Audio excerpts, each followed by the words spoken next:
Քոչարյան, եթե այսօր ստանձնեք Հայաստանի Հանրապետության ղեկավարի պաշտոնը, որ երեկողություններով կսկսեք փոփոխություններ կատարել։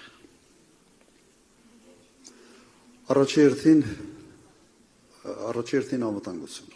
Նայեք, անվտանգություն այն հարցն է, որի չլուծման դեպքում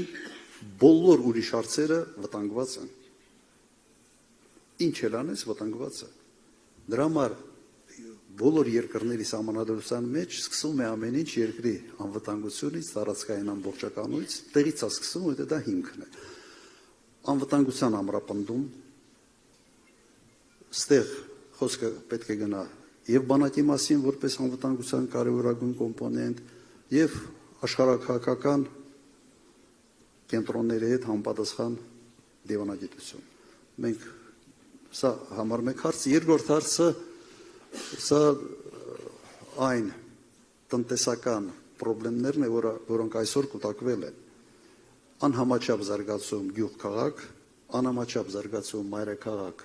տարածքներ, սա ինչ որ չափով սկսում է նաև վտանգել, սկսում է խփել անվտանգությանը։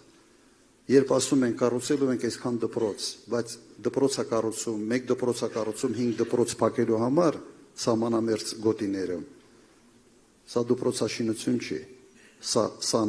սահմանամերձ գյուղերի փակման քաղաքականություն է։ Ուրեմն աշխատատեղեր եւ համաչափ զարգացում եւ մյուս կոմպոնենտը երրորդը դա այդ մթնոլորտի վերացումն է, որը այսօր Հայաստանում ստեղծվել է, ատելության մթնոլորտ։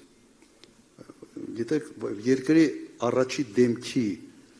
կեցվածքը, սենց բան կա, ասում է ռալևայա մոդել։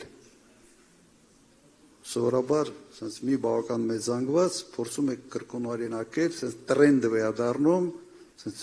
ջահելների լեզվով ասած, տրենդ է դառնում առաջնորդի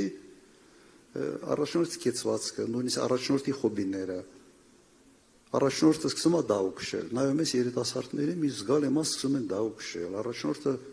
ինձ հասկացա, չէ, սա կա եւ ոչ միայն մեր մոտ է, սա բոլոր երկրներում սա կա։ Եթե առաջնորդը սկսում է կապիկություններ անել, ուրեմն սա ինչ որ մի բան է, մի արտարոց մի բան է ձևավորում, կամ եթե առաջնորդը սկսում է հայհոյանքով խոսել, առաջնորդը սկսում է ատելություն քարոզել,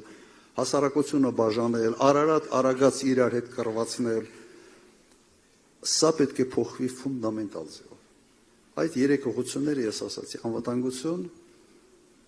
տնտեսությունը, բայց ոչ միայն զուտ տնտեսություն, այլ տնտեսությունը կապել երկրի համաչափ զարգացման հետ եւ երրորդը վերացնել այն մթնոլորտը, որ այսօր թունավորում է յուրաքանչյուր Հայաստանի Հանրապետության քաղաք։